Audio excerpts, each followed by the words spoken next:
салому алайкум дӯстон ва бародарони азиз, хоҳарони гиромӣ, падар ва модарони хеле хеле ба қадр.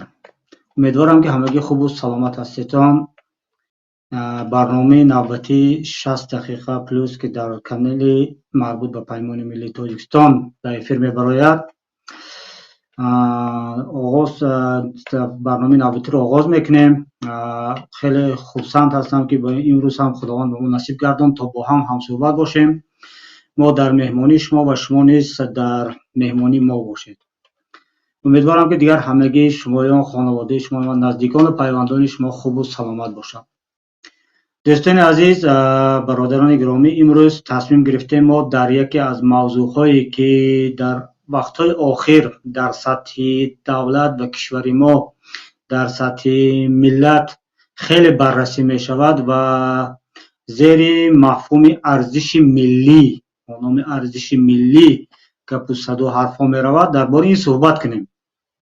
пеш аз оғози барнома ман ҳоло аз ин ҷо аз фурсат истифода бурда хоҳиш мекардам ки аз ҳамаи тамошобинон, онҳое ки моро пайваста тамошо мекунанд, аз шумо миннатдорӣ мекунам барои тамошо карданатон, барои мо вақт ҷудо мекунед.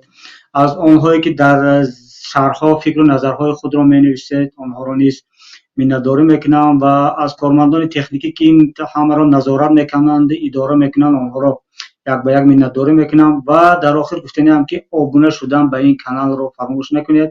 ва мо ҳар ҳафта рӯзи шанбе соати 17:00 ба вақти Берлин ва 20:00 ба вақти душанбе дар ҳамин эфир дорем, яъне ба мустақиман бо шумо суҳбат хоҳем кард ва дар мавзӯъҳои мухталиф ки як доғи ҷомеа аст, доғи рӯз аст, доғи ҳафта аст, суҳбат хоҳем кард.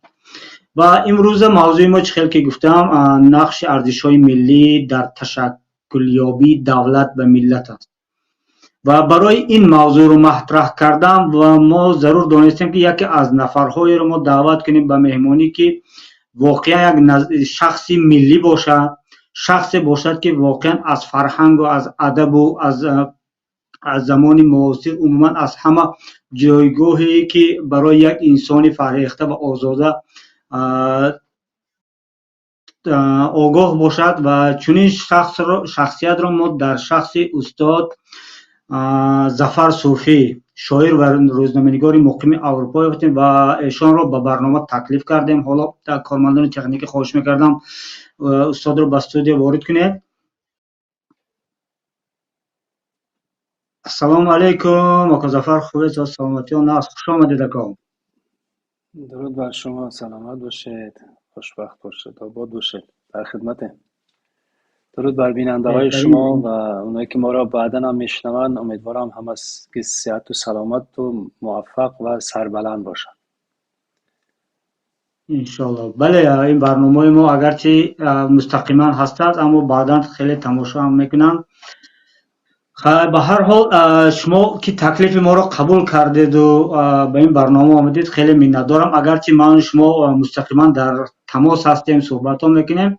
امروز خواستم این امروز صحبت ما یک صحبت صمیمی در محضر آب در افیر باشد، چون این صحبتی که ما میخواهیم کنیم برای ملت باشد، برای یک قشر الهیده نیست، برای کل ملت، برای کل شهروندان تاجیکستان. و مقصد از این همه برنامه ها خودش بیدار کردن در هر یک شهروند، در هر یک انسان یک حسی خودشناسی، فکر کردن، تحلیل کردن و عموما از زمانه و از همین واقعهایی که در اطرافشون میشد برای آگاهی پیدا کردن است.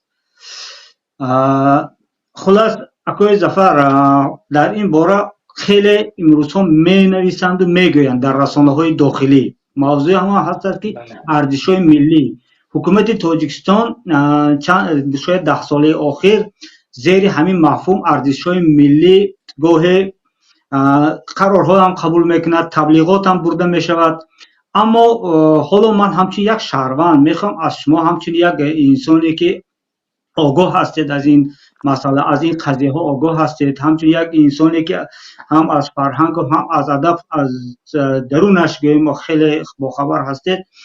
حال شما را واقعا من همچون یک انسان ملی میدانم، در سطح ملی میدانم به همین خاطر میخواستم از شما پرسم که همین خود مفهوم ارزش های ملی چی معنا دارن، آنها از کجا پیدا شدن و برای چی خدمت میکنن، چی از این ارزش ها؟ این چیزی به گفتی اما دوستان ما که پوشیدنی از خوردنی از چی هستین؟ مرحمت کن. خب سپاس از شما. ببینید در هر صورت خود ارزش ملی چه است اگر روش کار بشود، شاید حداقل برای یک دو رساله دکتری مطلب است برای تفسیرش و توجیهش و نمیدونم شرحش و در یک برنامه هم شاید نشود و شاید در توان من هم نباشد که به این گستردگی، به این موضوع، به این گستردگی بتونم در یک برنامه‌ای که مثلا بگیریم نزدیک 1 ساعت است جواب گفته باشم. اما اگر خیلی کوتاه تعریف بکنم، به نظر من ارزش ملی رو شاید بشود این گونه تعریف کرد که این معیار یا چارچوبه برای کنش و واکنش، یا که همون چقدر که امروزا میگن عمل و عکس العمل مردم است که تا جای خب نماد ویژگی هویتی آن مردم بوده، در راستای رفاه و سعادت آنها و ارزشمندیشان، یعنی که ارزش قدر داشتنشان در نزد مردم دیگر در طی سالها و عصرها شکل گرفته است. ارزش‌های ملی برای هر مردم عامل بنیادی و اصلی تشکل هویت ویژگی آنهاست و بر پایه خیلی از ارزش‌های ملی می‌شود یک ملت را از ملت دیگر فرق کرد. مثلا یک ارزش ملی ما زبان ماست، همون گونه که برای هر ملت هم زبانش ارزش ملی همون ملت است. اما این زبان دیگر بودن ما را یا که هر ملت را از ملت دیگر نشان می‌دهد. حالا در مجموع اگر اینطوری بگیریم، ارزش ملی همونطور که عرض کردم نشان دهنده ویژگی ما است. حالا مثلا در سطح شما اشاره کرد به سطح دولت، حکومت درست‌تر بگیم، مقامات متاسفانه و دستگاه تبلیغاتشان از ارزش ملی مثل همه گونه حکومت‌های خودکامه و دیکتاتوری آمدن یک وسیله تبلیغاتی و در بعض موارد هم یک اسلحه در جنگی به قول خودشان اطلاعاتی درست کردن، یعنی ارزش ها را به ارزش کردن. در صورتی که ببینید برای یک ملت میتوند راست گفتن ارزش ملی باشد یا دروغ نگفتن ارزش ملی باشد. برای یک ملت سربلند بودن ارزش ملی است و غلام طبیعت بودن علیه ارزش ملی بودن است. یعنی اینطوری معیارهای وجود دارد که یا چارچوبه هایی که بر پایه این یک ملت رو ما میشناسیم که چه است. حالا حتی ببینید همین تاجیک بودن میتوند یک ارزش باشد، واقعا یک ارزش است، ارزش ملی است تاجیک بودن.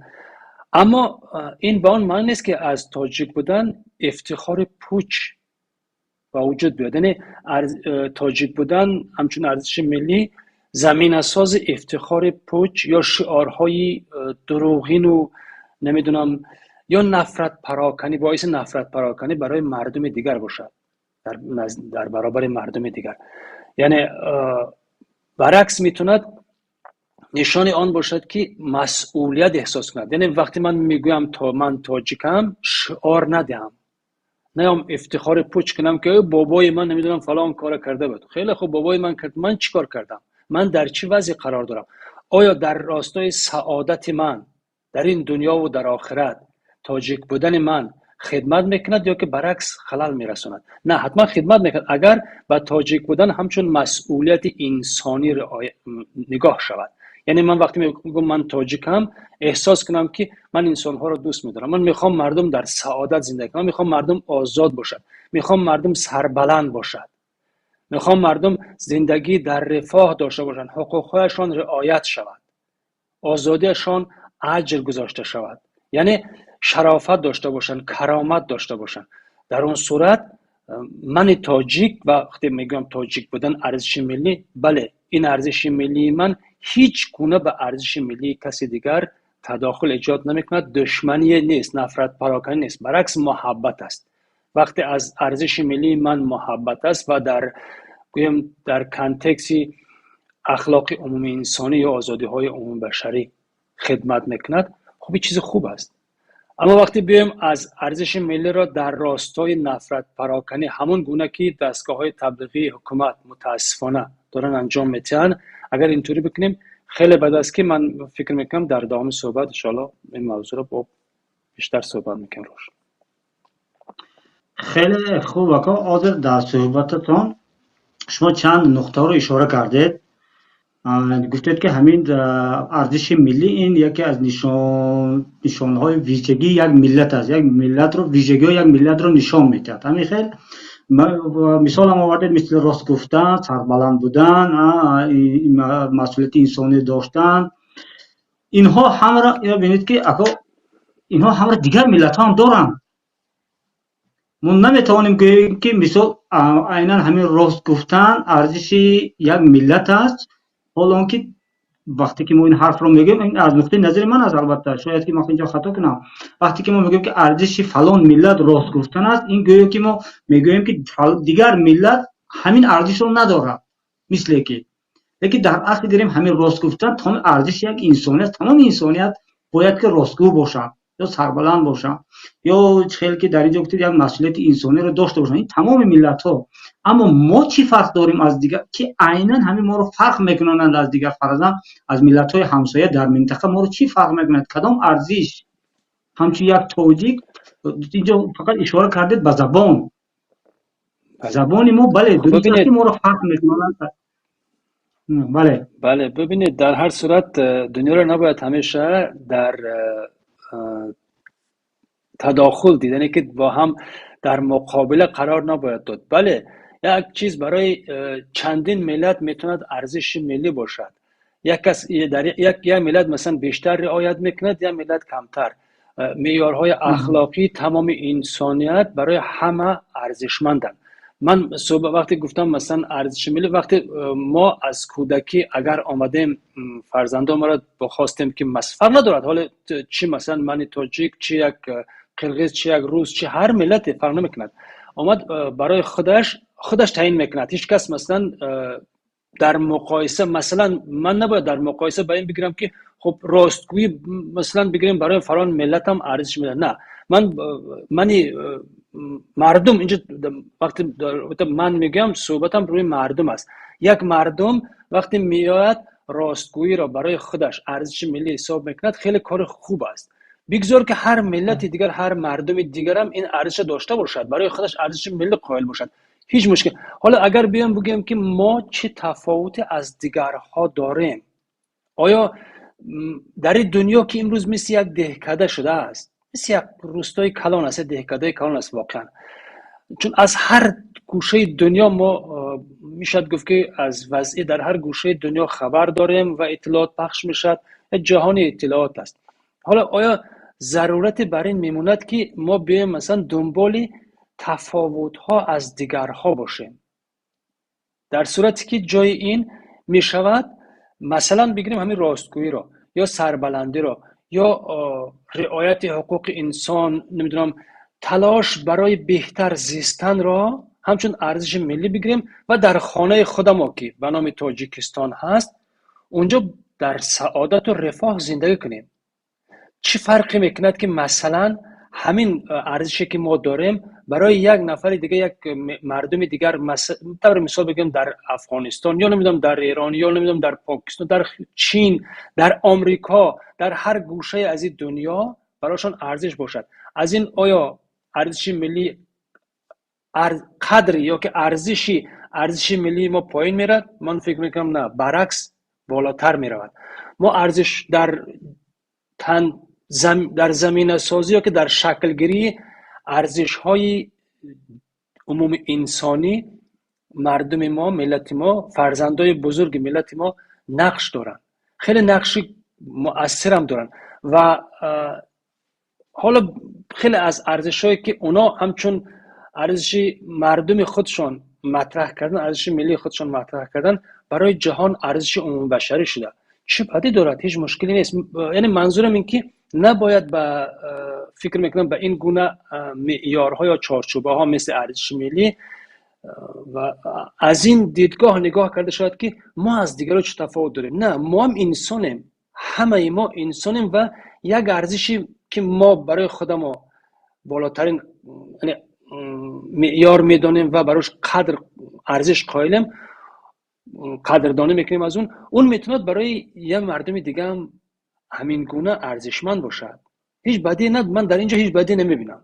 حالا البته تفاوت هم هست، بعضی چیزا هست که مثلا مثل زبان که این تفاوت است، یا مثل بعضی خوراک هایی که مثال متعلق به این مردم است ولی ارزش ملی است. خب بعضی عادت های است که ارزش ملی است. یک مثال میزنم تون، اتفاقا من پیش از اینکه مثال بگم، وقتی شما گفتید که در این مورد صحبت شد، راستی من تا یک روزی گذشته، 2 روز حتی، شاید بیشتر از 20 مطلب خواندم در رابطه با همین.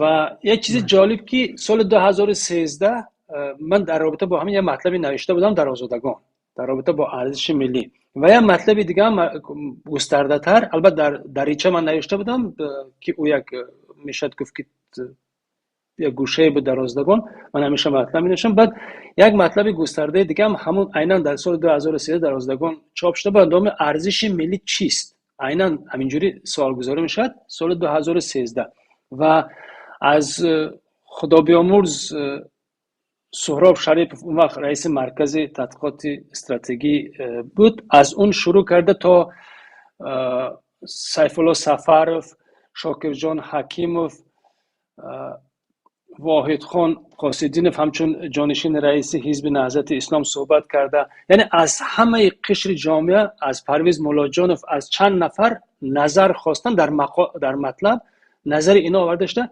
و آخرین سوالش جالب در این که این بود که یعنی اینطوری تمام میشه در آخرین چیز که آیا براستی ارزش ملی چیست و ما چرا ارزش ملی میدانیم. یعنی این قدر صحبت شده و در نهایتش هم آشکار نشده که یعنی یه تعریف مشخص برای ارزش ملی گفته نشده. اما اونجا شادروان سهراب یک حرف جالب میزند، آدم واقعا دانشمنده بود. یعنی صحبت جالب میاد که ما باید که بیایم رفاه مردم، سعادت مردم را ارزش ملی قرار بدیم. امروز آمدن مثلا روی بعضی مفهوم میگوید دارن پافشاری میکنن. خب در صورتی که اینطوری نیست، اون نمیتوند مثلا برای همه ارزش ملی باشد، اما رفاه همه میتوند ارزش ملی باشد. برای این البته باید که کشور یک جمهوری اجتماعی باشد، یک کشور اجتماعی باشد. وقتی اگر کشور اجتماعی است بله، اما متاسفانه کشور ما چیز همون زمان سهراب شروعی به حساب این یک دولت خانوادگی بود. یک گویم که در قانون اساسی ما نوشته شده که جمهوری است، اما متاسفانه یک حالت منرخ، یعنی که شاهیگری است و تداخل ایجاد میکند این بین هم. طبیعی است که خیلی از معیارها یا بهانه‌ها یا زمینه سازی‌ها که میتوند همچون ارزش ملی برای سعادت مردم خدمت کند، متاسفانه برعکس به قدر به ارزش می شود. در هر صورت من فکر میکنم همه گونه مفهوم باید در راستای سعادت مردم باشد. اگر در راستای سعادت مردم خدمت میکند خیلی خوب است، اگر نه خب ارزش ندارد. اونا مثلا مطرح کردن، بالا بردار کردن هیچ ارزشی ندارد. مثلا راستش من نمیفهم که یک ملتی که برای مثال میگم، چون اونم یک اتفاقا یک همچون ارزش های ملی چون مطرح میکنن دارم این حرف میزنم، یا ملت مثلا پیشوا داشته باشه. نمیفهم یعنی برای چی اصلا در راستای سعادت مردم چه خدمت میکند؟ یا ملتی که صاحب تمدن حداقل مثلا 6,000 ساله است و در دولت داریش هم مثلا نزدیک 5,000 ساله است، و یک ملتی که در تمدن بشری حرف دارد. اینطوری نیست که مثلا حرف گفتن نداشته باشد، حرف دارد و حرفش گوش میکنه در تمدن بشری. و این ملت بیان براش مثل یک قبیله مثلا گمنام در کدام گوشه در آلیاسکا بوده یا نمیدونم در کدام گوشه دور سیبری بوده، بیان براش پیشوا درست کن. آیا در راستای سعادت مردم خدمت میکند؟ آیا آبروی مردم رو بالا میبرد این چیز یا برعکس؟ خب میمونه دادم بعضن از این کارهایی که دستگاه تبلیغاتی و بعضی مقامات کشور انجام میتن. من اتفاقا این میمونه دادم که چه حرف است. اتفاقا من اونجا مثلا یه مطلب خیلی طویل یا که طولانی سیمومین یتیم فهم حتی خوندم در رابطه با این چیز. خب چندین مبلغی دیگه چیزایی نوشتن که خام خطر است، مثلا آدم ناراحت میشه، اما خب به خاطر اینکه ببینم که چی میگن مجبور بودم که بخونم، خوندم. و اونجا مثلا جوری است که یعنی اینا مفهوم ارزش ملی رو آوردن برای زیبا نشان دادن بیانشان و یک حالت روپوش کردنی چاپلوسیشان به یتیم فو به امام علی رحمان و اطرافی های اونا استفاده کردن که بعد است اینجوری داخل اینه مثل این است که مثل یک کاغذ خیلی جلادار و خوشروی آورده پیچونده باشد، آدم خیال کنه که داخل اون شکلات است، در صورتی که میگه که معذرت میخوام یک حالا هر چیزی بده مثلا اصلا ربط به این چیزی پوسیده مثلا. یعنی آنها خودت از همین عباره ارزش ملی سوء استفاده میبرن مقامات عموما حکومت داری امروز. بله متاسفانه اینو ببینید که در همین حالت درباره تبلیغات حکومتی ها گفتیم. مثال عادی را میگم که آخران واکنش های خیلی در بین مردم شد آید همین قبول قانون درباره لباس پوشی خواهران بانوان. گفتن که باید که یک لباس ملی گوید که یک ارزش ملی هست این لباس ملی و با همین ارزش ملی را با لباس ملی را باید که تمام ملت برای بالای تمام ملت حتمی باشد و آنها را بر ضد از همون عملهایی که اعتقادشان برای آنها مثال رسمشان یا اعتقادشان بالاشان و مسئولیت گذاشته است از اون دور میکنن. و همین به نظر من حال گفتگوی شما که حکومت اومد همین مفهوم ارزش ملی را در اینجا حاضر ما همچون یک لباس ملی برای مردم به چشمش بد نشان میکرد، نه به کل مردم اما به فکر میکنم که از نصف زیادی مردم اومد یک نفری که به یگان اعتقادم اگر اعتقادمند نباشدم وقتی که میبیند که بالای افراد تحمیل میشود یک ارزش همچون یک ارزش یک عمل همچون یک ارزش تحمیل میشود عموما به خودش به همین عباره ارزش نظرش دیگر میشود. آیا همین خیلی نیست؟ بله خب ببینید در هر صورت بله لباس میتوند یک ارزش ملی باشد اما در اصل خود لباس یک نوع پوشش است و همیشه باید اختیاری باشد. همه گونه تحمیل همه گونه زورگویی کردن در هر مورد هم بد است، در این مورد بدتر است. حالا یه نفر مثلا میخواد یک نوع لباس بپوشد که طور مثال بگیریم حالا برقه باشد مثلا که دیگه کامل در مثلا طالبا اینا خیلی دارن روش پافشاری میکنن، خب بد است. اگر اختیاری یه نفر خواست آمد اختیاری اینا پوشید خیلی خوب است. حالا لباس ملی ما چی بود؟ آیا لباس پوشیدن لباس ملی فقط برای خواهرای ماست، برای مادرای ماست، برای بانوان تاجیکستان است، تاجیک است؟ آیا لباس ملی یعنی فقط برای اونا متعلق است، یعنی اونا باید فقط بپوشن؟ چرا مثلا ما مردای تاجیک لباس ملی نمیپوشیم؟ برای ما سخت است؟ یعنی خجالت میکشیم یا علت دیگه دارد؟ به هر دلیلی. حالا من بعضا میبینم که طور مثال بگیریم بعضی ها از حالا اطلس یا نمیدونم بعض شاهی بعضی پارچه هایی که بیشتر زنانن از اون آمدن برای خودشون چیزا ساختند و حالا همچون لباس ملی دارن مطرح میکنن. بعد از لباس پوشیدن فرهنگ است، همیشه فرهنگ بود و مردم ما با تمام چیز چون عرض کردم ما در تاریخ تمدن بشری حرف گفتن داشتیم و داریم. هر عمل ما، هر کنش ما حتما دلیل داشت و حتما معیارهای بوده و هست و هیچ وقت حالا در شهرها مثلا اگر ببینید که در شهرهای تاجیک نیست، حالا اطلس پوشیدن مثلا برای مرد امر درست نیست، خوبی نیست، بد است. بله اون مردم مثلا جوری دیگه قبول میکردن. اما امروز ببینیم مثلا میپوشن، خنده دار است. یعنی آمده در همه کار، من کسی رو طعنه زده نیستم، در همه کار افراط داریم میکنیم.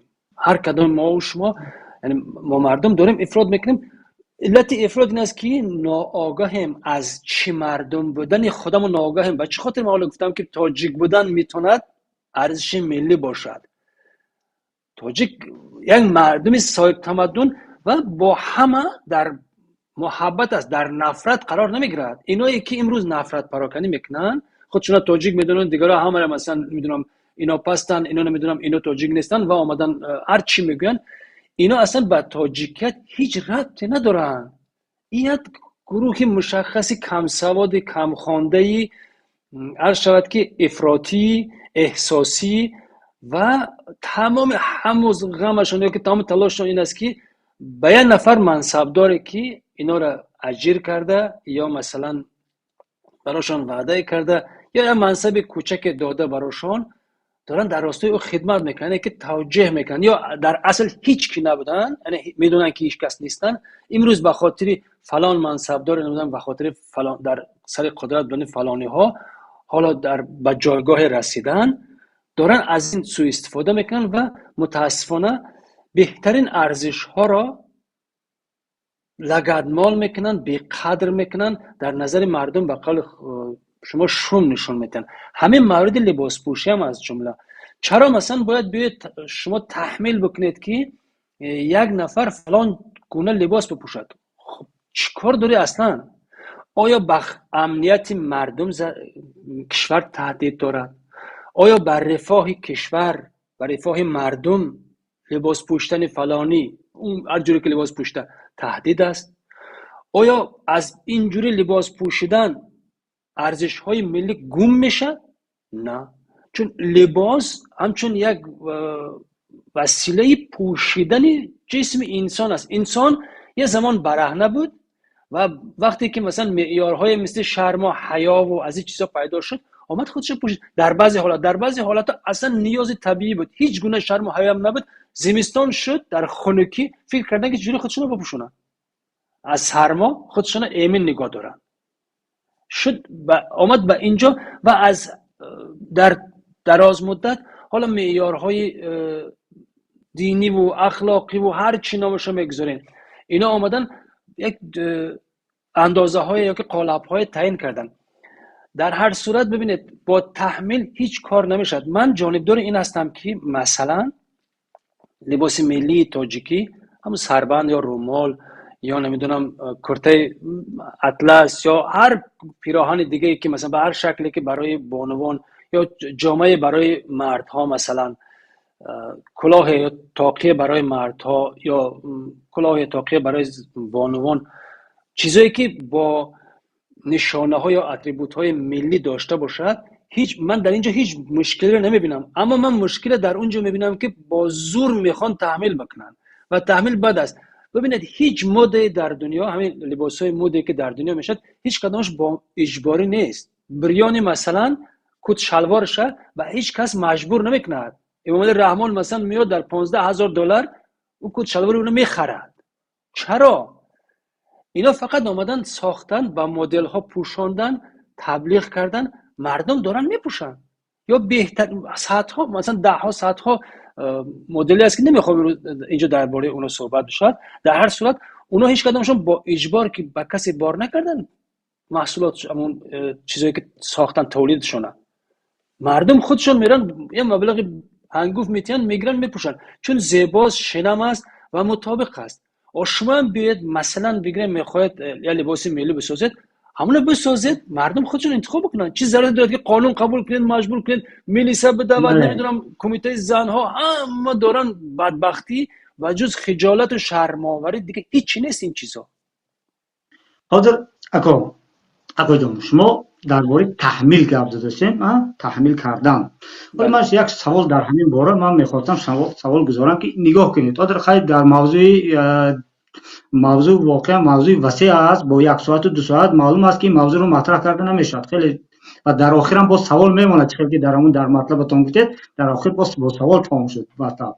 حالا اینو ببینید وقتی که حکومت تحمیل میکند بالای مردم همین ارزش را، فرضاً همون سوال درباره لباس گپ زدیم، درباره همون فرضاً کرته چکم مثال میبریم. برای یک من استرافشنی همین چیز بیگانه بود. فرضاً که من نمیشناختم که در یک منطقه توزیستان همین چیز لباس ملی سو میشد و امروز آمده خیلی بالا همون استرافشن هم همین لباس. این مثال آوردم.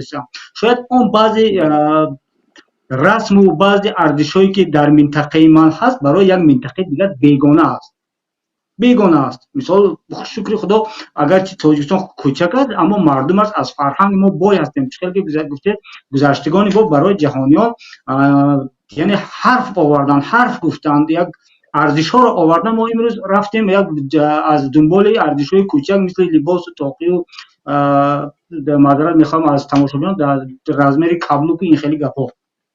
اینا ببینید اکا جان، اگر فرضاً آیا چنین میشود که حاضر ملت تاجیک امروزه حکومت با زیر ارزش‌های ملی یک چیزها را برای مردم تحمیل کرده ایستاده است، آیا اگر همین نظام دیگر شود، حکومت دیگر شود، آیا میشود که همین ارزش‌های هم تغییر یابند؟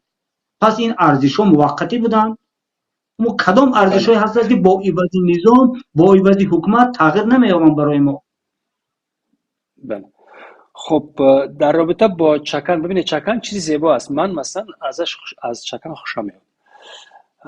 یعنی هیچ گویم که مخالفت با چکن ندارم، اما چکن در هر صورت خودم که از گفتید یک طرز پوشش هست که ارزش ملی نیست. چکن یک چیز محلی است، در سطح محل به حساب چیز خوب است و البته میتوند برای همه ملت تاجیک، برای همه بانوان ملت تاجیک یا پوشش باشد. اگر خودشون اختیار کردن، اگر خودشون پوشتن، بهترین طرح اگر ساخته شد، عرض کردم. اما هیچ گونه، یعنی که اگر طرح بهتر که ساخته شد مردم خودشون انتخاب کردن بسیار خوب است و در دراز مدت میتوند حتی این یک لباس ملی بشود. در حال حاضر لباس ملی نیست. در حال حاضر چکن لباسی محلی است و چیز خوبم است، هیچ بدی ندارد. بعد یک چیز باید در نظر گرفت که همونطور که خودتون هم اشاره کردید تاجیکستان هرچند کوچک است اما با آب و هوای متفاوت است. لباس پوشی معمولا مردم اینقدر عقل و فراست دارن، اینقدر مثلا دانش دارن، خرد دارن که بیان لباس خودشون انتخاب کنن و در منطقه ها لباس های هر منطقه به خود خاص است. شما نمیتونید مثلا بگیریم جورابی که در بدخشان بافته میشد که خیلی زیاد استفاده میشود همیشه مثلا بگیریم در خوجند استفاده کنیم، به خاطر اینکه تفاوت آب و هوا خیلی زیاد است. در خوجند خیلی گرم است، یا مثلا در منطقه این نزدیکی ترمز و اونجاها که در ختلان بیاید اون استفاده کنید در صورتی که مثلا گرمی 40-50 درجه است نمیتونی استفاده کنی. اون خب اما جوراب خیلی جوراب خوب است، اتفاقا جوراب بدخشانی خیلی جوراب خوب است، عالی است. منظور چون از پوشش که داریم صحبت نکنیم، من اینو مثال دارم میزنم. مثل همین خب یا لباس دیگری که طور مثال بگیریم در استرافشن یا در خوجند یا در هر منطقه دیگری تاجیکستان، اگر لباس محلی است و بسیار استفاده میکنن مردم بسیار میپوشن، شاید اصلا در بدخشان نشاید پوشتن اونا، یا در ختلان نپوشن نشد. از این نظر اما شاید هم انتخاب کردن. مهم این که صحبت من سر این است که هیچ گونه تحمیل نباید باشد. اگر تحمیل شد، حالا جواب به اون سوال تو، اگر تحمیل شد هر گونه تغییر در حکومت یا مثلا در تصور مردم گذشت سالها واکنش متاسفانه بد میشد. هر چیزی که به زور آمد، یعنی با تبر اگر آوردن قبول کنن، با تبر ریشش بریده میشد. هیچ مردم امکان ندارد که 100 ساله ها 1000 ساله ها غلاموار یک چیزی را قبول کنن با زور آورده باشن. این زور حتما پیش میکنن، یه روز مثلا این زورگویی را از سرشون دور میکنن و بدبختانه یک چیز خوب هم میتوند بد شود. حکومت هر وقتی که در هر کار زورگویی کرد، حالا دور نمیرم به تجربه کشورهای دیگر، تاریخ مردم دیگر که این هزارها میلیون ها مثال دارد در تاریخ انسانیت. اما همین در کشور خودمون هر کاری که با زوری کردن، خواستن با زوری مردم قبول کنند، مردم متاسفانه برعکس شد. یعنی روی هر جا روی هرچی با فشار آوردن گویم با پاشون، اونجا دیگه مردم بیزار شدن از مقدساتشون، هم حتی در خیلی موارد دارن رو میگردانن، دور میشن، فکر میکنن که این چیز متعلق فقط به حکومت است، حکومتی که با زورگویی دارد میکند. در منطقه های دیگه فکر میکنن که چکن مثلا چون حکومت دارا مثلا از فلان جان اونا دارن. نه، اینطوری نیست. چکن مال اونجا نیست، فقط چکن مال همه. یک گونه دیگر گونه تری چکن، مثلا مثل زردوزی و مثلا از این چیزایی که هست در هر منطقه هست. خب اون گل چکن در اونجا همین شکل است، آفتاب است به هر شکل. و یک جای دیگه مثلا گلدوزی به شکل دیگه، پیراهن گلدوزی در همه ملت هست، فقط در بعض جا فراموش شده، در اونجا هنوز مونده. اما اینا نباید بیایم مثلا متعلق به فلان جا کنن، چون خودشون که پافشاری دارن زورگویی میکنن، تحمیل میخوان بکنن، دیگرها قبولشون نه که هر گونه کنش واکنش دارد، هر گونه عمل عکس العمل دارد. اینا با زورگویی که میکنن مردم عکس العملشون میخوان دور گیرن خودشون. خیلی بد است، در صورتی که مال ما است، اون بیگانه نیست اون چیز. باید از این دیدگاه نگاه کرد به همه چیز. یا شما تصور کنید که حالا بیان مثلا گویان که طور مثال بگن که این آش که شاه غذا هاست، مثلا واقعا شاه خوراک هاست، بیان گون که این ارزش ملی ماست، خوراک ملی ماست، مجبور کنن که هر شب آش بخوریم. مردم میمیرد آخر از برای صبح از کس. این شوخی نیست، مثل همین است. یعنی که هر گونه تحمیل و زورگویی عاقبتش وای است. درست. حالا میگذاریم در سیاست داری حکومت امروزه، این همه تبلیغ و ترغیب یک همین عباره همچنین ارزش ملی برای ساختن دولت داری، همچنین یک دولت مستقل، همچنین یک دولت تاجیکان، همین چی نقش دارد؟ آیا همین ارزش هایی که حالا ترغیب می شوند، همین ها برای ساختن دولت ضرور هستند؟ اگر ضرور باشند، آیا خیلی که حاضر گفتید بازور تحمیل کردن شرط است؟ وقتی که برای دولت داری همین چیز شرط باشد، برای یک دولت رو ساختن واقعا لباسش باید یگانه باشد، طعامش یگانه باشد، خوش طرز حرف زنیش، لهجهش دیگر.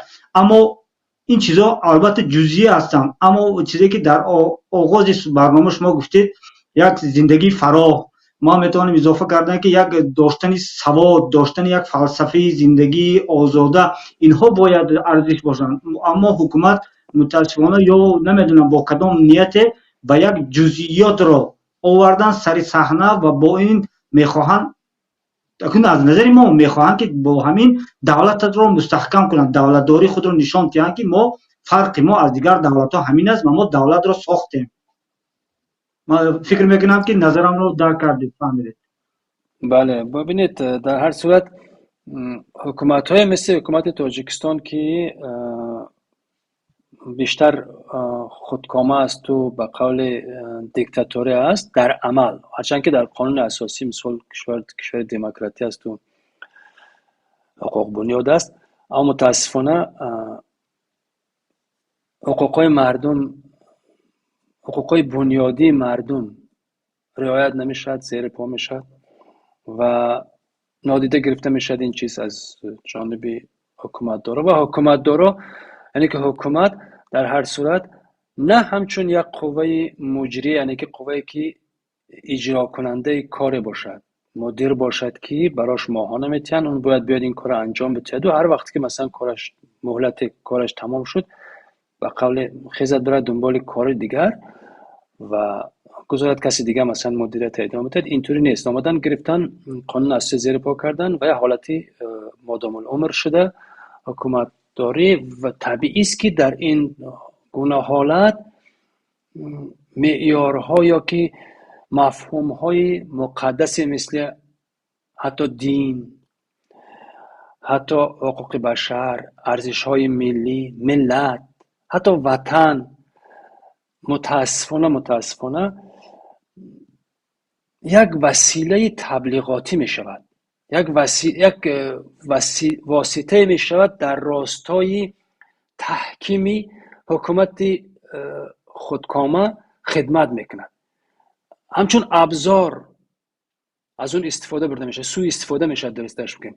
خب وقتی میان مثلا یک بخش وطن میگن، یک بخش از وطن واگذار میکنن به یک کشور دیگه و این همچون وطنداری، وطن دوستی مطرح میکنن، فقط به خاطر اینکه اون نفر خودکامه که این کار کرده نزد اون خودشان با ارزش جلوه بتین، یعنی خدمتگار اون باشن، از اینا خوششان بیاد. در صورتی که به هر توجه، به هر بهانه، هر کسی کوچکترین نقش در واگذاری یک وجب خاک کشور به هر بیگانه باشد، او خیانت کرده. نام این دیگه هیچ چی نیست. این عمل نامش خیانت است. خب دیگه هر کس توجه میکند کار اون است. متاسفانه منظور اینطوری است که حتی در وطن، در مفهوم مقدسترین مثل وطن میبیان سوء استفاده میکند حکومت های خودکامه. اما یک حکومت مردمی، یک حکومت ملی، یک حکومتی که هدفش خدمت به مردمش، خدمت کردن در راستای آبادی و رفاه مردمش، آزادی مردمش است، هیچ وقت به خود اجازه نمیدهد که معیارها، ارزشها بی ارزش شوند، ضد ارزش با وجود در برابرش. یعنی هیچ وقت اجازه نمیدهد که این چیزایی که باعث سربلندی و سعادت مردمش هست اونا بی ارزش شوند. و از جمله ارزش ملی را اینا دارن در راستای، عرض کردم من در بالا اشاره کردم که این مبلغا آمدن از معیارهای مثل ارزش ملی فقط در راستای تحکیم و ماندگاری این حکومت خودکامه سوء استفاده میکنن. اینا براشان من مطمئنم، چون عرض کردم این در نزدیک 30 مطلبی که خوندم که بیشترشان متاسفانه از اون مبالغه بود. کاش که نفر اندیشمند مطلبش بود که شاید نظر دیگه پیدا میشد. من خیلی دوست داشتم که نظر دیگه پیدا شد، اون چیزی که خودم فکر میکردم مقابل حتی فکر خودم باشد که اینجا مطرح کنم. اما در این موقع عرض کردم اون چیزی که سهراب مثلا گفته بود برام خیلی خوب بود، چون وقتی حالا بالا اشاره کرد که ارزش‌های ملی باید تغییر میکند، از بین میرد. وقتی رفاه و سعادت مردم باشد ارزش ملی، حتی برنامه دراز مدت حکومت ها هم اگر این باشد، اینا گمشتنی نیستن. یعنی مردم به یک زینه از سعادت در این 10 سال میرسد و بیشتر. هنوز سعادت، رفاه مردم هنوز در اون حد نیست. کشورهای پیشرفته نگاه کنید، هر سال مثلا قریب که اونایی که قدرتمندن واقعا میان هر سال حساب کتاب میکنن که مثلا تورم به این حد شده، یا میان ماهانه مردمشون بالاتر میبرن. البته امسال در تاجیکستان هم اونطوری که چی بود 40% مثل که بالا بردن، اینم باید بگویم. اما خب 40% هم چقدر؟ مثلا اگر $100 میگرفتن مالش ده $140، در صورتی که اون ماهانه کم پسترین شاید که در ماست، در اون منطقه خودم و جهان که اصلا قابل قیاس نیست. اما قیمت های محصولات یا که در فروشگاه ها اون چیزی که میفروشن برابر اروپا است، در صورتی که یک کارمند مثلا یک آموزگار در اروپا نزدیک در کمترین گویم که ماهانه $1,500 میگیرد و بنده خدا در بالاترین ماهانش مثلا $150-200 است در تاجیکستان. نرخ محصولات برابری اروپا است در تاجیکستان. منظور اینطوری است که وقتی سعادت مردم، اگر رفاه مردم اگر ارزش ملی بشود، حکومت بیاد در این راستا خدمت کند، نه اینکه تعیین کننده باشد. حالا متاسفانه بدبختی ما در این است که حکومت تاجیکستان با خودش اجازه تعیین کردن همه این معیارها و همه چارچوبه ها رو داده. یعنی حکومت تعیین کنند، در صورتی که حکومت قوه مجری است، یعنی که اجرا کننده است. برای پارلمان رحمانوف تعیین میکند که چیکار بگو. برای سود رحمانوف تعیین میکند که یا مثلا یه تیم تعیین میکند که سود چجوری حکم صادر کند. یعنی منظور اینایی که وزیرایی که در قوه مجریه هستن یا که رئیس گویم که حکومت، اینا میبین برای نهادهای دیگری که در اصل اونا مستقل باید باشن و باید کار خودشون بکنن، برای اونا تعیین کننده همه چارچوبه ها. این بد است، خیلی بد است و بدبختی هم در سر همین است که برای همینم تا امروز سردرگمی است، چون خودشون سردرگمان در تعیین تکلیف برای مثل مفهوم های مثل ارزش ملی یا مقدسات. حالا آمدن دیگری هم سردرگم دارن میزنن. مردم هم میموند که چون 24 ساعت شما تصور کنید چندین شبکه تلویزیونی دارد میخوند، هر چی رسانه است دارد میخوند. این مبلغا مثلا در شبکه‌های اجتماعی هم پر شدن مثل نانخورک، در همه جا هم قدر زیادن. خب وقتی اینطوری است صداشون در میاد، مثلا فقط نانخورک‌های ما صدا دارن، اون نانخورک اصلی صدا نداره، اینا صدا دارن. خب در شبکه اجتماعی اینا میان تبلیغ میکنن، در صورتی که خودشون نمیفهمن که همین مفهوم ارزش ملی چه است، چی ها باید ارزش ملی باشد. عرض کردم میتوند اخلاق ارزش ملی باشد، میتوند انسان دوستی میتوند وطن دوستی ارزش ملی باشد، میتوند وطن ارزش ملی باشد، زبان، تاجیک بودن، همه اینا میتوند باشد، لباس. اما آیا اینا برای چه است؟ در راستای چه است؟ این ارزش های ملی آیا به خاطر سعادت مردم است یا که برعکس مردم برای آزار دادن، برای زور جلوه دادن یا حکومت خودکامه؟ این سوال اصلی این است. بله معذرت میخواهم استاد، در همینجا درباره ارزش‌های ملی گفتید، خیلی هم حرفای درست و دقیق. در همین راستا من می‌خواستم بگم که همچنین یکی از نشانه‌های مثال خود همین ارزش‌های دولتی هم ملی هم گیریم، فرضاً همین بینای پارلمان است، بینای حکومت تاجیکستان که هر یک کشور باید مثال اسعارش را داشته باشد، پرچمش را داشته باشد، نشانش را داشته باشد. این هم ارزش‌های دولتی، ارزش‌های ملی است از نظر من. و یکی از همین ها ارزش‌هایی که خیلی مهم است و خیلی واقعا در جایگاه اول هستند، مثل همین پارلمان است، حکومت تاجیکستان، حکومت است، بینای حکومت. اما امروز بینید که خیلی که گفتید مبلغان حکومتی همین شب و روزها، حالی که ما و شما صحبت داریم، آنها تبلیغ دارن که حکومت بینای پارلمان نو ساخته شده، اینا و وایمش واقعا آسمان را گرفته است. اما در زیر نگاه کنیم، این بینای پارلمان که این یک میتوان گفت واقعا ارزش ملی است و مال مردم و ملت باید باشد، آمدن بیگانه ها ساخته دادن برای این حکومت. بیگانه ها آمدن برای وکیلان بنام مردمی جای نشست ساخته دادن تا آنها استفاده برن. این خیلی نشدیم. ما میگیم دولت ملی، ارزش های ملی، اما بینای پارلمانی ما، بینای حکومت ما رو میبینیم بیگانه ها برای ما ساخته میتونن. این چی است؟ ببینید عرض کردم در حکومت‌های دیکتاتوری معمولا همین است، از هر چیز میخوان در راستای بزرگ جلوه دادن حکومت این کار را بکنن، با مخصوصا شخص اول به حساب حکومت دیکتاتوری. متاسفانه پارلمان در جمهوری، در نظام جمهوری مثل تاجیکستان، وقتی که آمدن قانون اساسی تنظیم شد، تقسیم شد، البته تا زمانی که این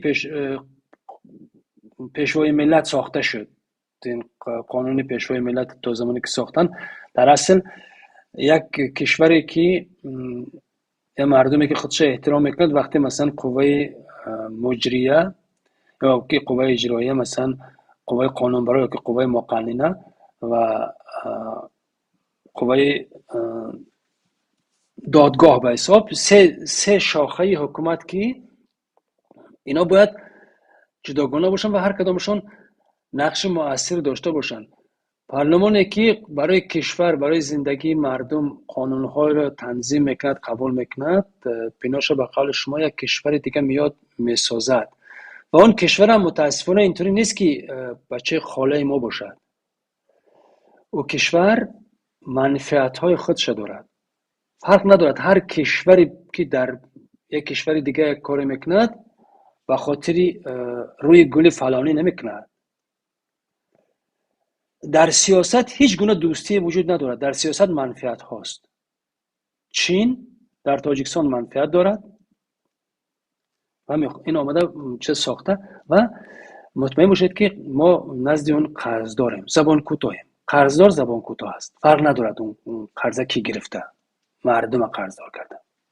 امام رحمان اگر مثلا آمده اون چیز سوزانده، حتما در عوض چیز گرفتن چینی ها که این کار کردن و اگر نمیکردن، چون هر کشور دیگه هم باشد فرق ندارد. و گذشته از این چین در تاجیکستان خیلی خواسته های زیادی دارد، متاسفانه که هر از چند گاهه در رسانه هاشون مطرح میشد. اگر حکومت تاجیکستان، اگر امام رحمان و اطرافانش واقعا ملی اندیش می بودن، واقعا اگر کشوری میگفتن که ما ملیم، حکومت ملی داریم میکنیم و این کشور مثلا ارزش های ملی برای ما ارزشمند است و ما در راستاش خدمت میکنیم، زمانی که آمدن در رسانه های چینی تاجیکستان رو، حالا من از همه معذرت میخوام، من هنوز از که میسوزد جگرم دارم، به همین خاطر میگم. وقتی آمدن مثلا ارزانترین فاحش ها در کشور ما اعلان کردن، از اون بابت باید فکر میکردن که ما با این چینی ها چطوری برخورد کنیم. وقتی که میبینید بدبختی حکومت های خودکامه فرق نداره در تاجیکستان در هر جای دیگه، در این است که با مردم تکیه نمیکنن، از مردم میترسن،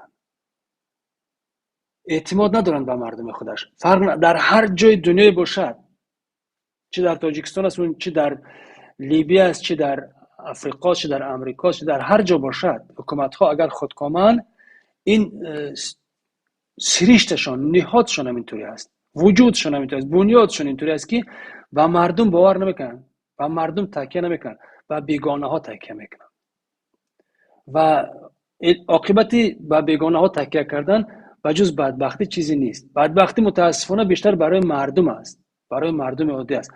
حالا قرضایی که دارن میگیرن، کاری که دارن انجام میدن برای تبلیغ خودشون، در بعضی موارد مثلا برای رشوه گرفتن، حالا هر چی نامش میگذارید، چون در صورت حسابای افشاری اینا خیلی میلیون ها پول کشور تل زده خوابیده. شاید یه روزی بیاد که اینا آشکار میشد، مثلا برمیگرده، که امیدوارم برگرد به کشور، همونطوری که مثلا از بعضی کشورها دارد این کار میشود. در هر صورت وقتی که اینطوری است، اینا میان در راستای منفعت خودشون منافع مردم رو قربانی میکنن و فردا تغییر که کرد، حالا نه تنها ارزش‌های ملی تغییر میکند، وضعیت مردم هم تغییر میکند. یکی از همون در اون مطلبی که گفتم، سال 2013 سیف الله سفر میگوید که ارزش اصلی ملی ما باید که استقلالیت باشد. بله، استقلال برای یک ملت ارزش ملی است، واقعا چیز ارزشمند است. ملتی که استقلال ندارد بدبخت است، دیگه جای بحث نیست. خیلی از ارزش‌های ملی دیگری که خیلی از مفاهیمی که در چارچوبه ارزش ملی جا میشد، اونا دیگه در اختیارش نیست. بدبخت است ملتایی که استقلال.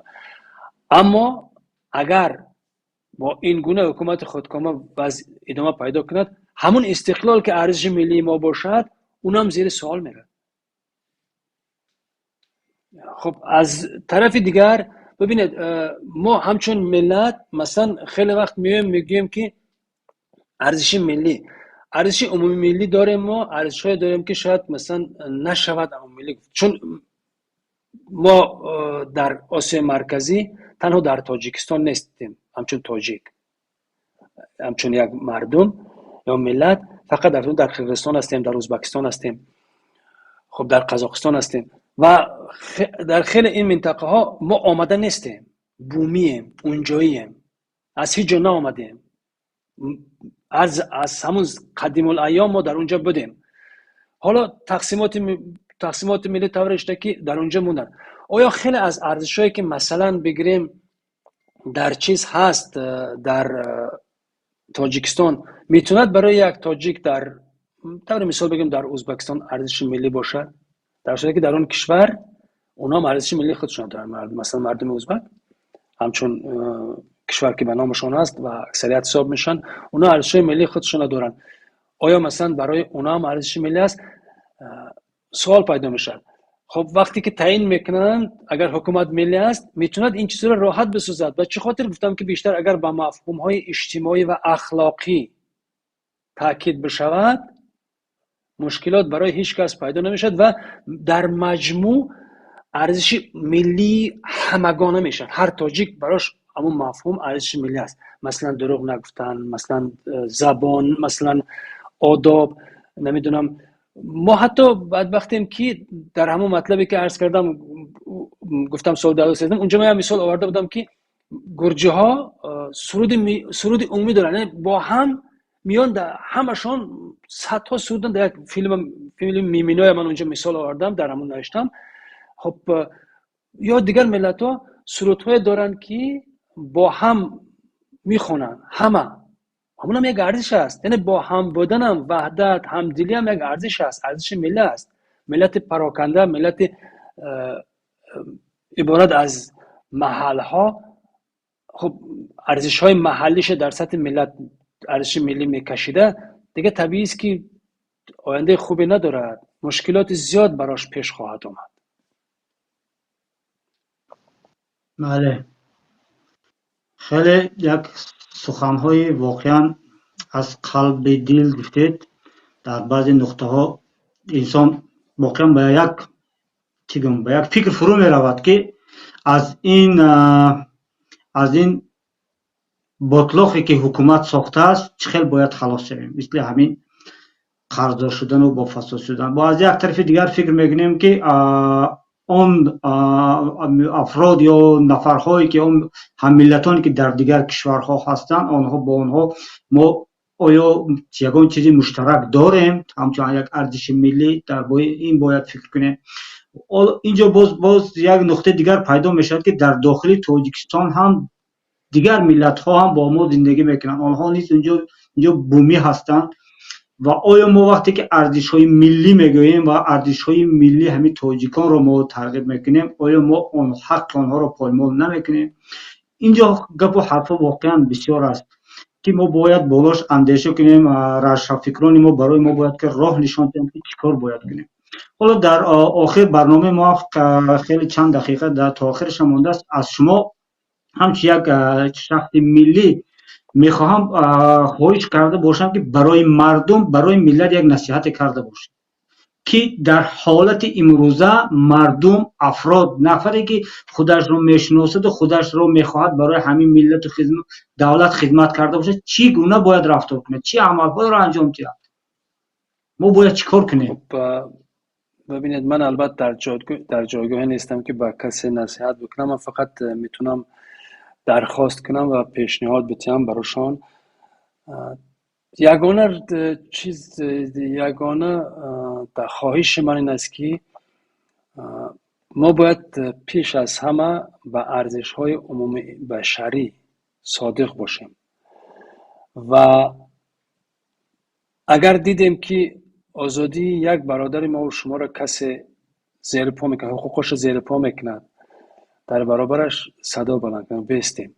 یعنی یک انسان آزاده باشیم و آزاده بودن این است که تاجیک بودن است و تاجیک بودن انسان بودن است، مسلمان بودن است. ما امکان ندارد که ارزش‌های دینی به عنوان یا مسلمان یا ارزش‌های آسمانی که همه دین‌ها برای مردم‌ها دادند و طی سال‌ها و عصرها در همه عادت و رسوم و معیارهای اخلاقی انسان‌ها تعیین کننده بوده، از او بتونیم دور بشیم. نمیشه. و همون سوالی که گفتید که مثلا مردم دیگری که در کشور هستن اونا آیا قبول میکنن، ببینید همه گونه ملتگرایی بدی دارد، نژاد پرستی بدی دارد و اگر بیایم ما از ارزش ملی رو بر پایه نژادگرایی یا نژاد پرستی بکنیم، بله اونا قبول نمیکنن، طبیعی است که قبول نمیکنن، چون اون از این نژاد نیست، اون نژادش دیگه است و نفرت پراکنده. و همه گونه معیارهایی که باید ما برای خودمون تعیین میکنیم از این دیدگاه باشد که برای انسان ها باشد، برای رفاه همه مردم باشد. حتی شاید هم اصلا بیایم ملت را همچون ملیت قبول کنیم، همون گونه که در خیلی از کشورهای جهان پذیرفته شده. تاجیکستانی بودن، بیم ارزش ملی ما تاجیکستانی بودن باشد. فرق ندارد که اون تاجیکستانی متعلق به کدام قوم و نژاد است. مهم این که در اون کشور زندگی میکند و مثل هر تاجیک، طور مثال هر لقای، هر قلق، هر قطغن، هر ازبک، هر قرغیز، نمیدونم هر کسی که در اون کشور زندگی میکند حقوقش برابر باشد و از تمام امتیازها برخوردار باشد مثل هر کسی دیگر. هیچ گونه در نسبتش مثلا به احترامی نباید شد. وقتی اینطوری شد خب ما به سعادت همه فکر میکنیم و من خواهشم از همه دوستان همین است که بیاین سربلندی تاجیکی رو فراموش نکنیم. یک سینونیمی هم معنای نام تاجیک آزاده بودن است. همین فراموش نکنیم. اگر فراموش نکردیم مطمئنم که به سعادت میرسیم و هیچ کس نمیتوند روی ما زورگویی کند، تحمیل بکند. شاید تلاش کند اما نمیتوند. و وقتی که نتونست، یک بار نتونست، پیش راش یک بار گرفتیم، دفعه دیگر این کار نخواهد کرد. در جایگاهش باید شنونده شد. باید مثلا مردم به حکومت نشان دهند که حکومت خدمتگار اوناست، نه مردم خدمتگار حکومت هست. اگر ما به همین روز رسیدیم مطمئن باشید که ارزش‌های ملی ما حتما برای دیگرها همچون معنای ارزشمند بودن ما قبول می شود. موفق و مایل باشید. امیدوارم که توانسته باشم چیزی گفته باشم که یک منفعت کوچکی برای دیگرها آورده باشم. سلامت باشید. حال شما حرف زدید، من واقعا در فکر رفتم. هر یک کلمه شما باید که فکر کنیم که این یک وضعیتی که امروز ما داریم واقعا جای اندیشه است. باید فکر کنیم و خیلی می‌ندارم که آقای گرامی تکلیف ما رو قبول کردید، اومدید اینقدر حرفا رو گفتید. من باور دارم این حرفا البته گوش شنوا پیدا میکنه. این مردم نیاز دارد به افرادی مثل شما کن.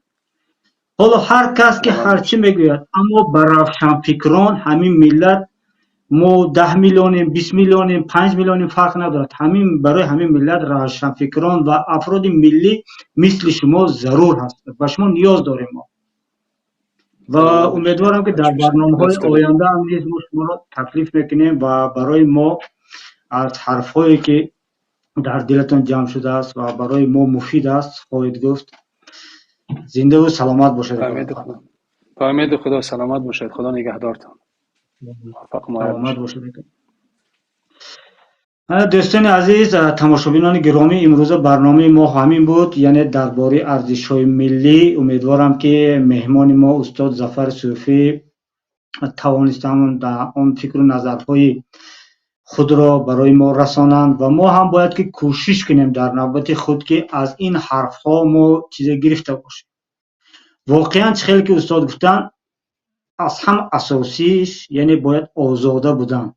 وقتی که هر یک نفر آزاده میشد، فرق ندارد او با کدام اعتقاد است، در کدام جنس است، در کدام نژاد است. وقتی که او آزاده است و آزادی دیگران را نیز حرمت میکند، در این حالت ما میتونیم یک جامعه سازیم و در یک جامعه زندگی کنیم که در آنجا شرف و کرامت انسانی رعایت شود و هیچ کس به حدود کسی دیگر تجاوز نکند. همین از دوستان برنامه امروزی ما. از همه شما نیز خیلی منت دارم که با ما بودید. با کسانی که آبونه نشدند تا حال دعوت میکنم تا آبونه شوند و هر فکر و نظر و اندیشه‌ای که داشته باشید در شرح‌ها نویسید و در برنامه آینده نیز امیدوارم از مهمانای دعوت کنیم و حرفای گفته توانیم که برای ملت و برای همین کشور و برای همین دولت منفعت داشته باشد. باقی خداوند نگهبانتان.